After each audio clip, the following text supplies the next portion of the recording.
I just want to talk to everyone today. It's my father's birthday, or it would be my father's birthday if he was still around. So, I'm sitting here at the cemetery wishing him a happy birthday, and wrote a letter to him that meant a lot to me. Said some words that I didn't get a chance to say to him, but you really don't know how short life is until you actually lose someone. And it gets you thinking. A lot of people will say, yeah, life is the longest thing we ever actually do, which is completely true. But if you actually aren't living it, then it goes by very, very fast. And I know that all too well.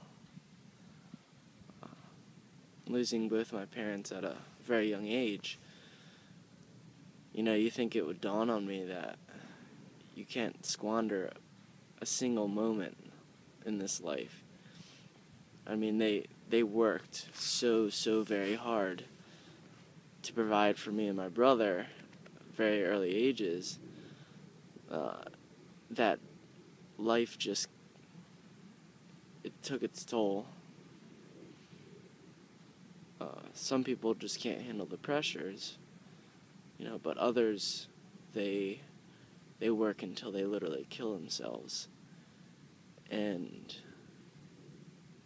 if you actually think about it, we weren't given this gift, this amazing time that is ticking every second. And you're not given this just to work a job, to get up at 9 o'clock, go to a job, work 8-10 hours a day, be exhausted, be miserable, go home, sit in front of a TV, watch for a couple hours, and then go to sleep and do the whole same thing again the next day.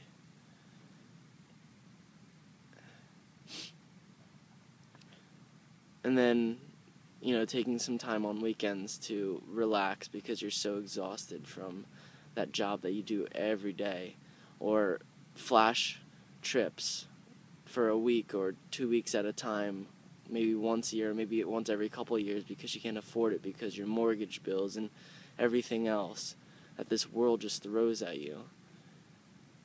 It makes me sick, because we all are doing the same constant thing over and over again. We all are just killing ourselves with this made-up belief that this is the standard, this is what we have to do in life. We have to get up, we have to work, we have to pay bills, we have to have a mortgage, we have to pay that mortgage, we have to buy things to fill this hole in us, we have to take little vacations because we need something to take us away from this hell. It's hell that's eventually going to kill us. And it can kill you a lot faster than you actually think. And reflecting on it today, and that day that my father had passed, I was the only one that found him, that I actually saw him on that day. And it happened in a split second. He was here one day, and he was gone the next. He was here the night before. I had spoken to him. I had heard his voice. I had said I loved you. I gave him a hug. And then the next day he was gone. And I didn't have that luxury for my mother either. So, on my father's birthday, today, it has me thinking a lot about life and what it means. I mean, if you're always searching for the meaning of life, you probably aren't going to ever find it.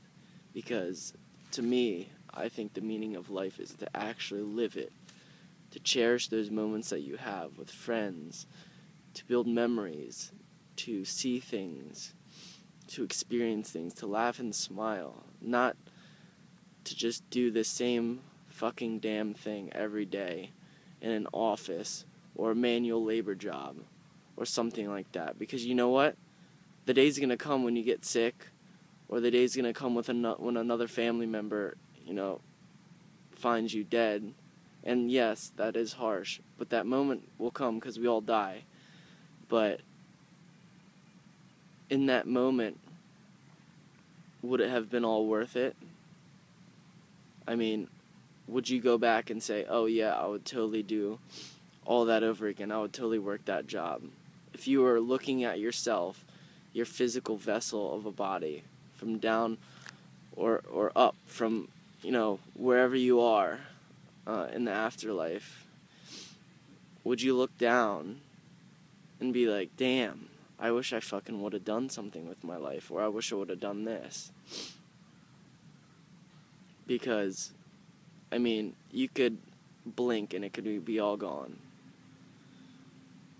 And just thinking about it, and just being here with my father, and writing about what he meant to me, and what my life means to me right now, I know that I need to change.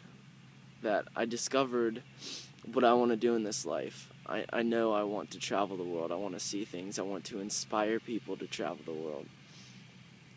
But I also have a lot of change. Not to change the person that I am, but to become the best person that I can be. To enable myself to live life to the fullest. To, be able to cherish all those moments. Not to be counting down the days to my next vacation, or counting down the days to my next day off. I'm gonna work really, really hard so I can live, but I'm not gonna live to work. That's not what it's gonna be anymore. I hope you all will take a moment to cherish this entire life that you have, this time. And if you've lost people, remember them and remember their life, and just know that there is an expiration date for all of us. And that, you should do whatever you possibly can to stop being miserable, to stop doing something you don't want to do, and start doing something that will make you proud of yourself, that will make you happy. Because that's what it's all worth, is to be happy. I do want to say just happy birthday to the greatest father that this world has ever seen and will ever see. He really gave me my strength, and though we did conflict on plenty of things, especially my lifestyle and my dreams, he's the one that instilled that iron resolve in me, that I'll do whatever it takes to succeed. And now it's just time to start getting my ass in gear, becoming the best fucking person I can possibly be, and start living my dream, and I hope you all do too. My motto right now is live gnarly, and I hope you all do. Okay, so I wanted to read something that I wrote for my father today for his birthday. And a lot of this I never really got to tell him, or a lot of it's just me reflecting lately. This is only the second time that I've actually visited my father on my own after his death, because I don't know whether it was just I couldn't handle it or I didn't want to believe it, but I avoided this place so much until the day before I left for New Zealand. I finally went on my own and visited him here, and then it felt all okay. It felt just calm and warm. And I think I'm okay with visiting now. So I did want to read this. This is dedicated to my father on his birthday. On this gray, saturated December day, your memory brings warmth. I remember nuzzling in your gristly beard, the faint smell of gasoline when you would sit me upon your lap and tickle me. I've dreamt of those times, and of seeing you again. Walking into the old familiar house, I would suddenly find you napping away, and you would jump up startled that I was there. You would yell, "Bubba," like you would when I was a child, and I would run over and hug you as tight as I could, because I thought you were gone forever. That gristly beard, that smell, that warmth. You would tell me everything is okay, and you're just on vacation, one you really needed. And then I would wake up.